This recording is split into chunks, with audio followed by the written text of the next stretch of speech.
Hey guys, so onto gold. So far so good with gold. Quite straightforward. We are breaking the key level. I can keep this video relatively short. What I've done here, I'm not sure if I mentioned this in the last video, I used the parallel channel tool, brought it down, brought it across. This gives from the wick high into the body, bringing it down, came back into that region right there.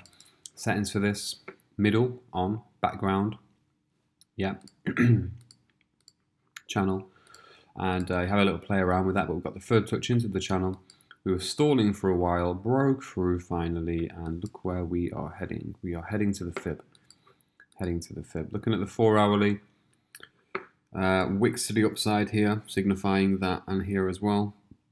Wicks to the upside, wicks to the upside, wicks to the upside, signifying that the intraday bulls were not strong enough for this baby. And as we can see here, just miniature areas of price action we can lock off with a trend line. Down we go, down we go. So there we go. Fibonacci is playing as we wanted it, as we envisioned. Once that is done, we step back, we take the Fibonacci off because we could be in for a bounce. So let's see how far we can go with this one.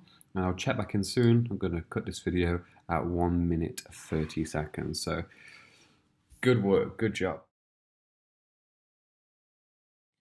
Hey, so on to gold, 19th of April, Friday. Bit of a slow week, to be fair, but it has broken the major level, which we placed on together. You can clearly see the breakthrough here. Nice point to even short off a daily time frame. Stop would go just above the highs of the day and swing this into the next targets. The minus 27, again, all of the videos this week are relatively short. We haven't seen too much price movement, but we are sticking with targets, and this is how the market works. So we're looking at maybe next week we can maybe pull back into that zone as a retest of the resistance band, and then we can flop into 1262. As you can see here as well, market has been sliding relatively nice, and I only really need to cover the weekly time frame. The weekly time frame from last week on gold, you can clearly see the pin to the upside, psychological level 1300 tapped. Have a nice follow through. We've broken the region, we've broken zero fib, and we are now going to our next region on the weekly. So next week I do hope to see 1260s on gold.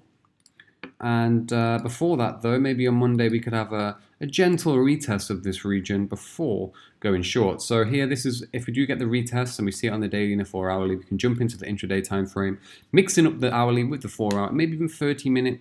Again, I'm going to be going into 30-minute time frame and cleaning up the charts even more. Chart hygiene is on from the 22nd of April for all of our tracking pairs going forward to make that 50 video slottage.